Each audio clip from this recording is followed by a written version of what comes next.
오늘은 우리 주양의 비전 선포의 마지막 말씀입니다. 우리는 베드로 같은 제자입니다 라고 하는 제목으로 말씀을 전할 건데요. 성경에 수많은 예수님을 따르고 또 하나님의 뒤를 쫓은 수많은 제자들의 이름이 성경에 나열되어져 있습니다. 그 중에 베드로라고 하는 인물을 통해서 우리의 제자됨의 실제가 무엇일까 하는 것에 청사진을 만날 수 있었으면 좋겠어요. 마태복음 16장 24절을 먼저 읽으며 출발하겠습니다.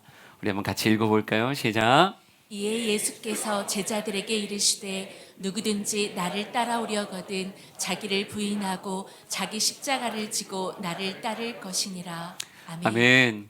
예수님이 제자 된 사람들에게 저 예수님 제자하고 싶어요. 그리고 예수님을 쫓으려는 사람들에게 이렇게 말합니다. 누구라도 정말 나를 따라오려고 한다면 두 가지의 모습이 있어야 된다. 첫째는 자기를 부인하는 모습이고, 둘째는 자기에게 허락되는 십자가를 지고 나를 따르는 것이다 라고 이렇게 말하고 있어요.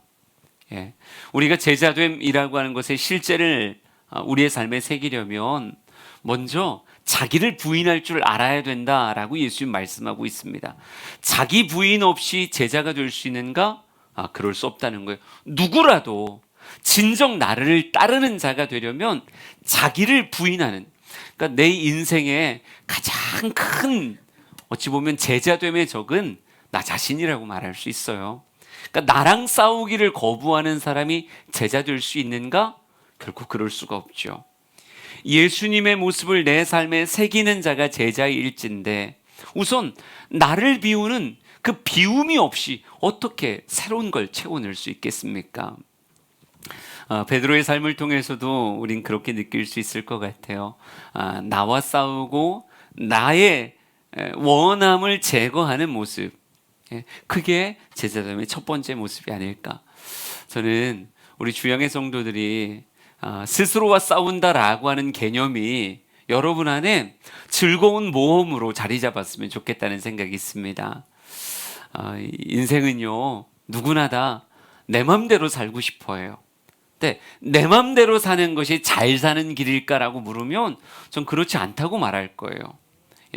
육체는 서 있으면 앉아 있고 싶고요, 앉아 있으면 눕고 싶고, 누우면 잠들고 싶은 게 육체의 본성이라고 말할 수 있어요. 그러기에 이 육체의 본성을 우리가 싸울 줄 알아야 되고, 이것을 지배할 줄 알아야 정말 주님께서 원하시는 그 길을 따라갈 수 있다고요.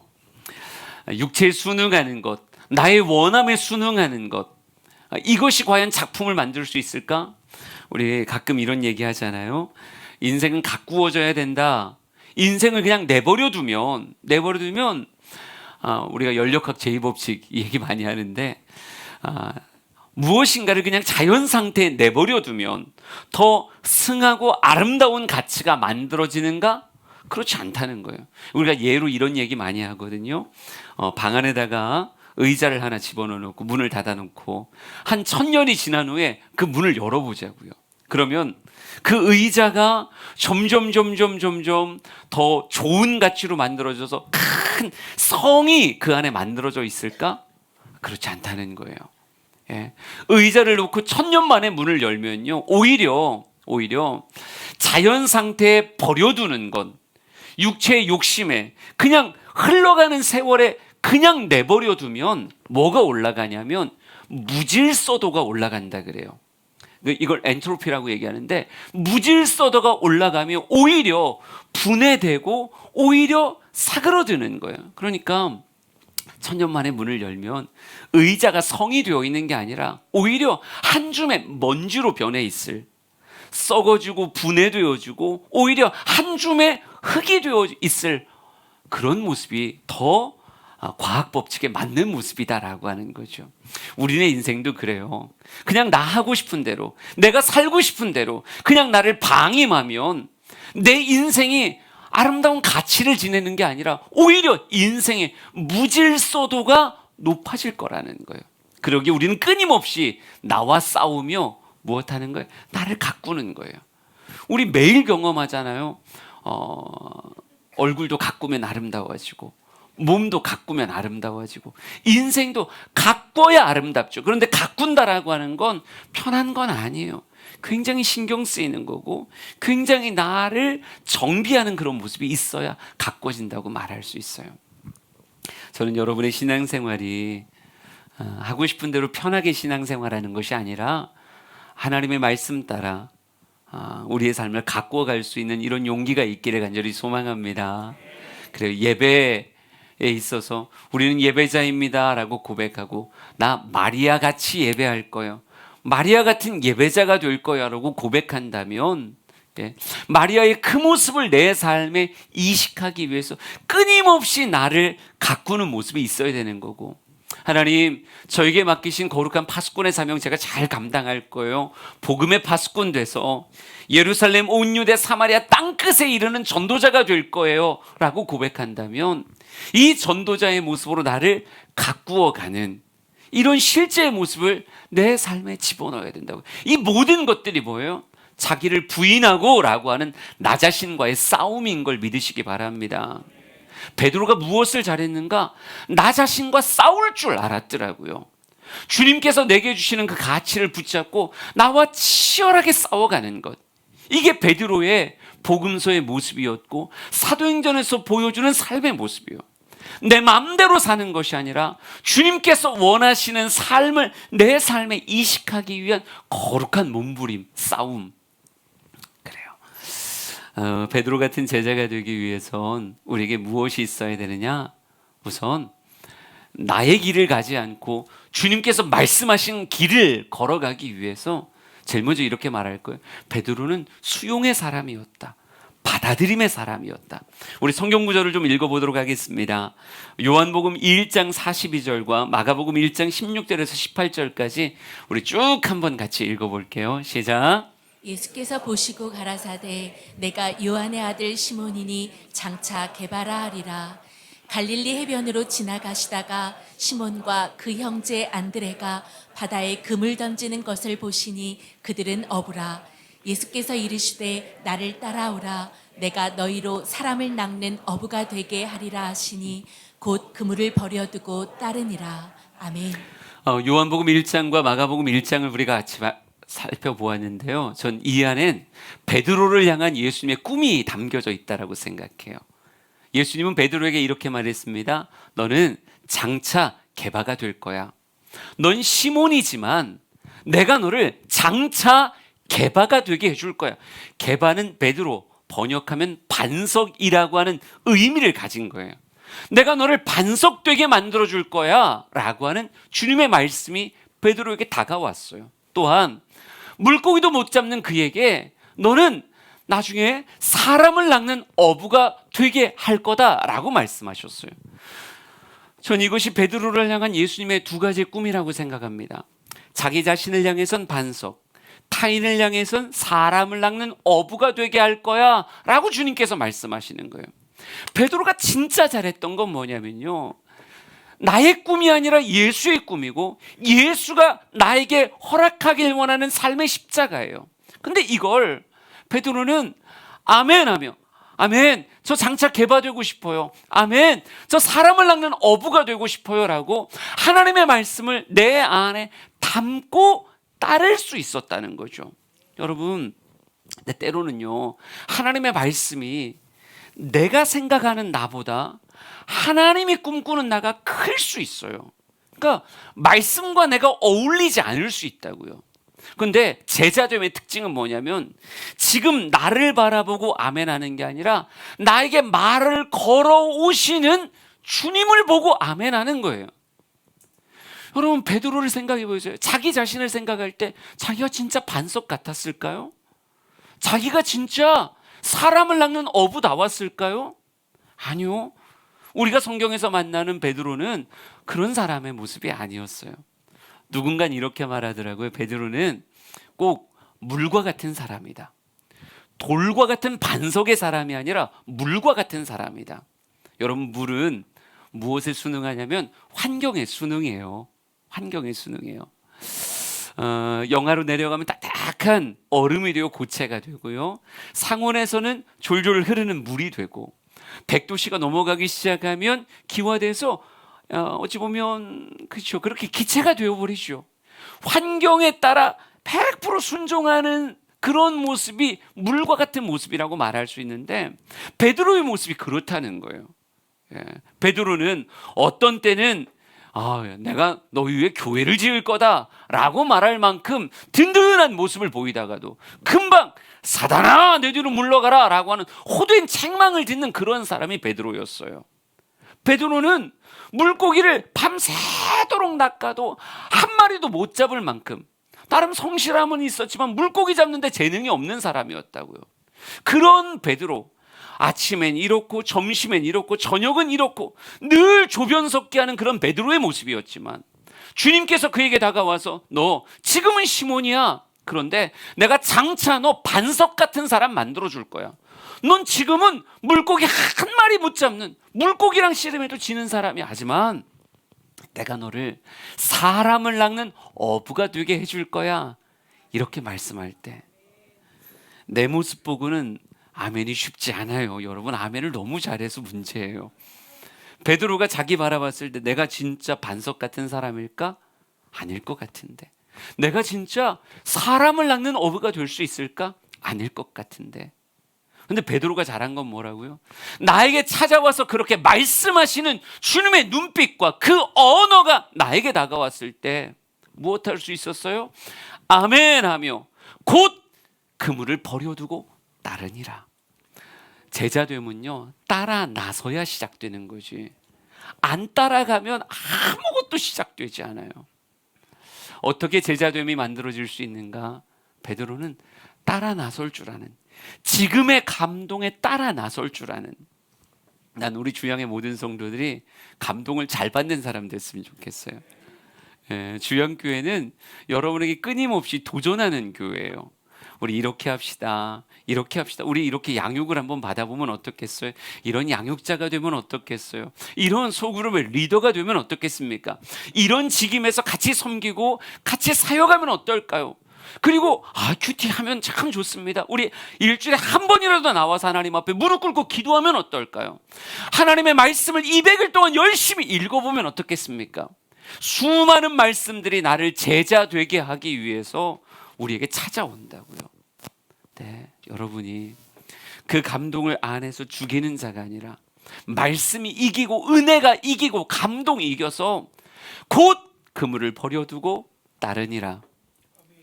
우리가 베드로 같은 제자 되자고 얘기할 때 좀 부족해도 좋고 다 좋은데 따라 나설 줄 아는 용기가 있는 우리 주양의 성도가 되길 원합니다. 은혜 받으면 비록 작심삼일이 되더라도, 제가 제일 무서워하는 사람들이요, 안 돼요, 해봐도 안 돼요, 해봐도 안 돼요라고 말하면 아예 시작을 안 하는 사람들이 있어요. 난 하면 끝장을 봐야 되는데 쉽지 않아요. 아싸라게 안 할 거예요. 아싸라게 안 하는 사람이 아니라 며칠 못해도 시작하는 사람이 됐으면 좋겠어요. 은혜 받을 때마다, 도전 받을 때마다. 여러분, 큐티 잘하고 계세요? 이사야가 만만하지 않아요. 여러분, 절대 만만한 분이 아니세요. 그분이. 그러다 보니까 큐티하다가 이게 지금 나를 향한 얘기인지 뭔 얘기인지, 그래서 하나님이 날 심판하시겠다는 건지 뭔지 하나도 모르겠다 생각돼도, 아니 연초 시작했으니까 큐티도 사고 또 밑줄도 거보고 옆에다 베껴 써보기도 하고, 그러다 어느덧 보니까 또 백지들이에요. 또 순간 또 무너졌다는 걸 알게 되어져요. 하지만 그럼에도 불구하고 이런 얘기 목사님이 하실 때마다 아주 작은 불꽃이 다시 일어나는, 나 다시 해봐야 되겠다. 내일부터 다시 출발해봐야 되겠다. 제자됨은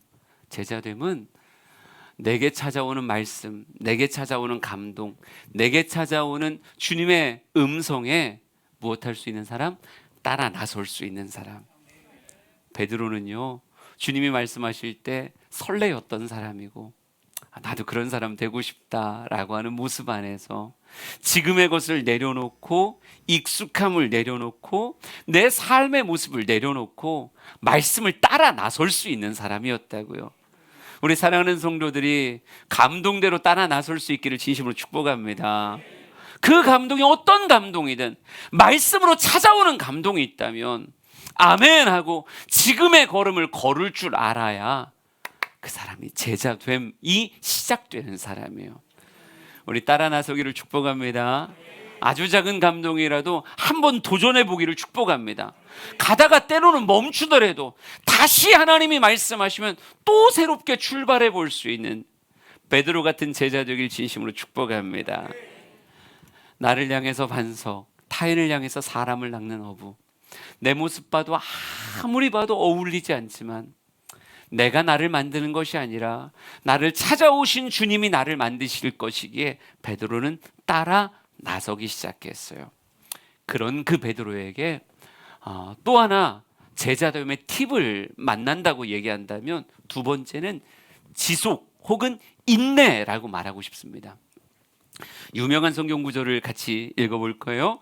요한복음 6장 66절부터 69절까지입니다. 한번 쭉 읽어볼게요. 시작. 그때부터 그의 제자 중에서 많은 사람이 떠나가고 다시 그와 함께 다니지 아니하더라. 예수께서 12 제자에게 이르시되 너희도 가려느냐? 시몬 베드로가 대답하되 주여 영생의 말씀이 주께 있사오니 우리가 누구에게로 가오리이까?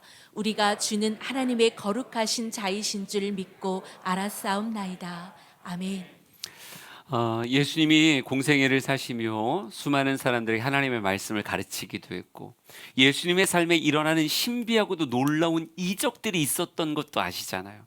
각색병자가 다 나았고 정말 아주 군대 귀신 들렸던 사람까지도 귀신에게서 자유함을 얻는 놀라운 이적과 표적이 예수의 삶에 가득했어요. 입을 열어 가르치실 땐 서기관과 바리새인들에게 한 번도 들어보지 못했던 하나님의 본의에 대한 강렬한 도전이 있었다고요. 여러분, 이렇게 매력적인 분을 어찌 따라 나서지 않을 수 있었겠습니까? 상당히 많은 사람들이 저도 예수님의 제자가 될 거예요 하고 따라 나섰다니까요. 우리는 12 제자만 머릿속에 있지만 성경에는요 12명이 아니라 생각보다 참 많은 사람들이 예수를 따라 나섰음을, 무려 오병이어 사건 때는 예수님의 말씀을 듣자고 광야로 따라 나선 사람들이 남자만 5,000명이었다고 말하고 있어요. 그러니까 얼마나 많은 사람들에게 대중적 인기를 가졌는가. 여러분, 예수님의 제자예요 라고 얘기할 때 12 제자만 나 예수님 제자야 이렇게 말한 게 아니라 그 당시에 수도 없는 사람들이 나 예수님 제자지 이렇게 말한 사람들이 많았었다고요. 그런데 요한복음 6장 66절 666 왠지 범상치 않은 이런 숫자를 성경에서 만나게 되는데 이 요한복음 6장 66절은 진짜 되게 비참한 구절이 성경에 기록되어 있어요. 이렇게 써 있습니다. 그때부터 그의 제자 중에서 많은 사람이 떠나가고 다시 그와 함께 다니지 아니하더라 이렇게 써 있어요. 그의 제자 중에서, 그러니까 그들이 나 예수님이 제자예요 이렇게 말했던 수많은 사람들 가운데 상당수의 사람들이 다시는 그와 다니지 않겠다고 예수와 결별하고 자기 갈 길 가버린 제자들이 그렇게 많았다고 이야기하고 있어요. 도대체 무슨 일이 있었던 걸까요? 우리가 여기서 알아야 되는 건 뭐냐면요, 예수님 따라 나선 길이 늘 우리에게 행복과 기쁨과 감사의 길이기만 할까? 그렇지 않아요. 여러분도 예수님 믿고 벌써 신앙생활 5년차, 10년차, 15년차 되신 분들이 계시잖아요. 신앙생활이 늘 즐거워요? 아니에요. 전 늘 즐거운데 권사님 한 분이 아니라 그래갖고 제가 지금 마음에 상처가 되는. 근데 솔직히 저보다는 권사님 말이 맞아요. 신앙생활은 무풍지대가 아니에요. 교회 처음 올 때는 그런 기대를 가져요. 이제 나 예수 믿기 시작했으니까 내 삶은 늘 행복할 거야, 늘 기쁠 거야. 이런 장밋빛 환상을 가지고 교회를 와요. 그런데 교회를 다니면서 신앙생활 해보다 보면 이런 생각이 든다고요. 내가 지금 맞는 길을 가는 거야? 지금 잘 되는 거야? 헷갈리는. 이스라엘 백성들이 출애굽했을 때 생각해 보세요. 노예 생활한 그들에게 모세라고 하는 정말 스페셜한 인물이 나타나더니 가자, 약속의 땅으로, 하나님이 우리에게 허락하시는 젖과 꿀이 흐르는 땅이 있다, 가자. 여러분, 얼마나 소리를 지르며 함성 가운데 출발했을까요? 와 하고 나갔는데 뭘 만나요? 홍해를 만나요. 너무도 어이없게 배 한 척 없는데 홍해를 만난다고요. 여러분, 구름 기둥 불 기둥의 뒤를 따라가는 거예요. 그냥 내 맘대로 가는 게 아니라 너무도 선명한 하나님의 이끄심의 뒤를 쫓아가는데 웬 마라의 쓴물을 만나냐고요. 왜 목마름이 있고 왜 굶주림이 있냐고요. 심지어 전쟁이 있어요. 그 가운데 우리가 주님의 뒤를 쫓는데 그 길이 내가 상상하는 길과 전혀 다르게 펼쳐질 때가 있어요. 여러분, 쓴물 앞에 시험 들지 않는 게 이상한 거 아니에요?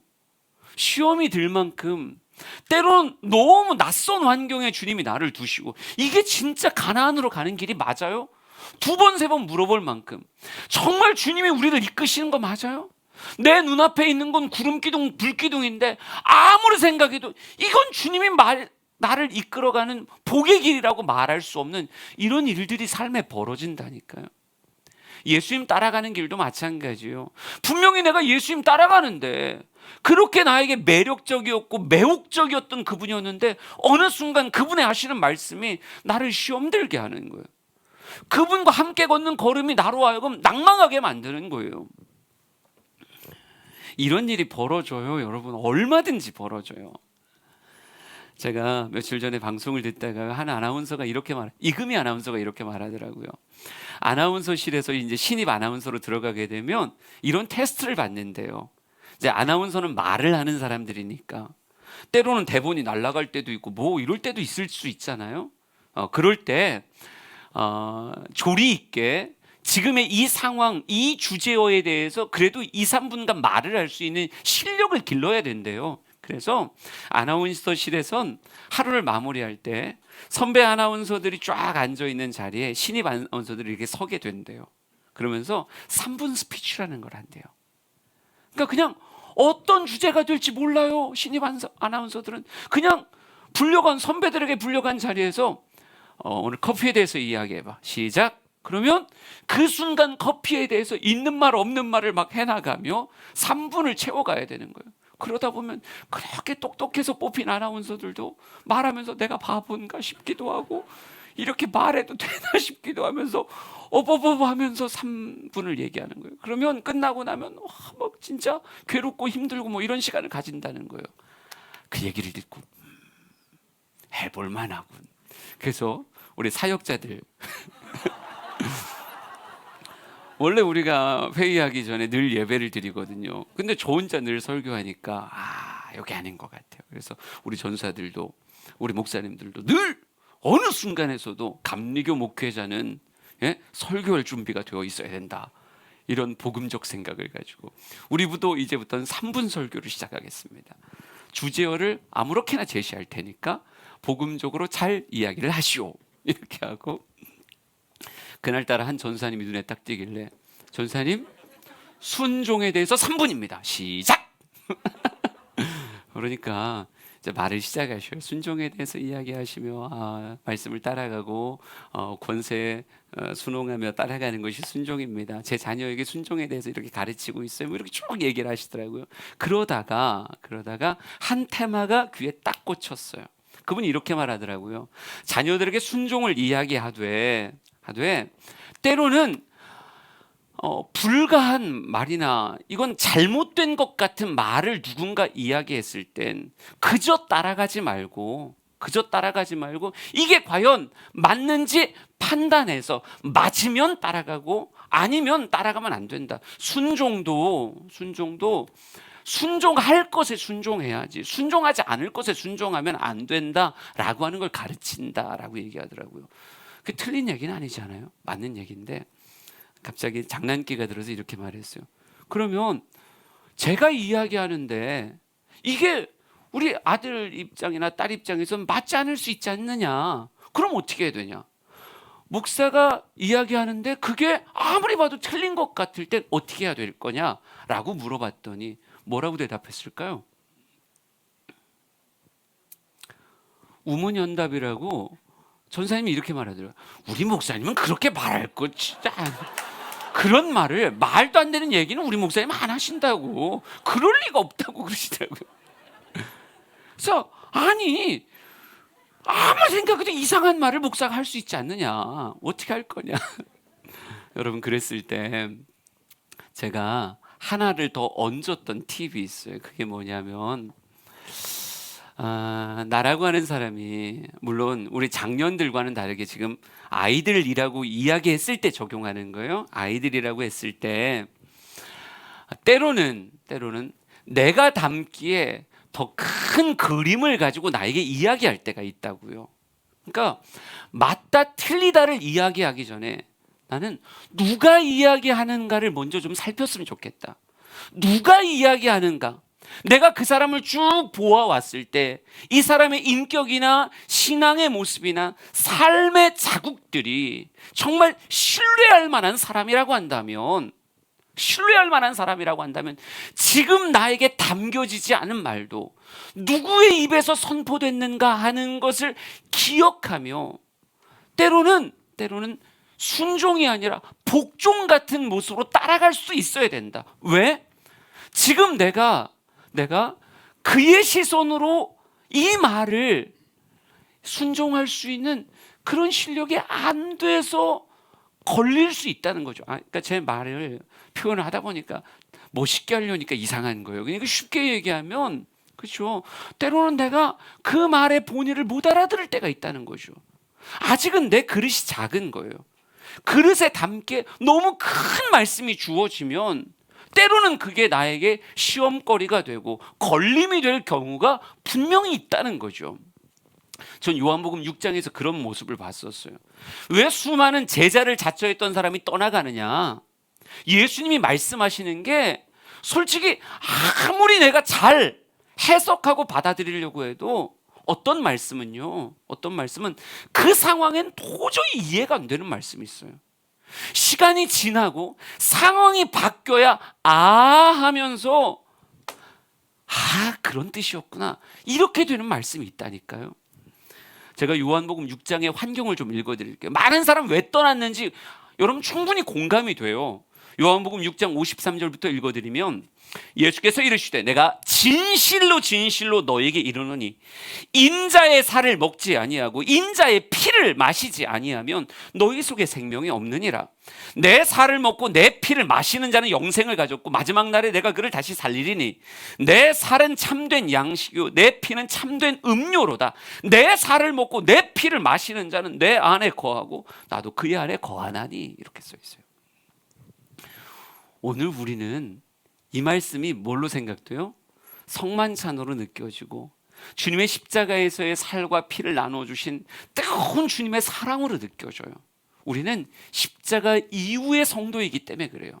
그러나 십자가 이전의 성도들에게 이 말씀은요, 예언적 말씀이에요. 아직 이루어지지 않은 일에 대한 예언적 말씀인데 이 말씀이 들려줬을 때 그들은 과연 무슨 생각을 했을까요? 예수님이 자꾸 진실로 그러면 이거 엄청 중요한 얘기인데 진실로 이렇게 말하면서 자꾸 인자의 살을 먹어라, 인자의 피를 마셔야 된다, 내 살을 먹고 내 피를 마셔야 된다, 내 살이 참된 양식이고 내 피가 참된 음료다, 내 살을, 이게 뭐 어떡하라는 거예요? 우리 보고 뭐 예수님 살을 뜯어 먹으라는 얘기예요? 예수님 목에다 빨대를 꽂으라는 얘기예요? 도대체 뭐 어쩌라는 거냐고요. 내가 그렇게 따랐던 예수님이 자꾸 살을 먹고 피를 마시고 이게 한 번이면 농담이겠다 싶은데 너무 정색하고 살을 먹고 피를 마시고 살을 먹고 피를 마시고 살을 먹고 피를 마시고 이 얘기를 4번에 걸쳐 계속 하시는 거예요.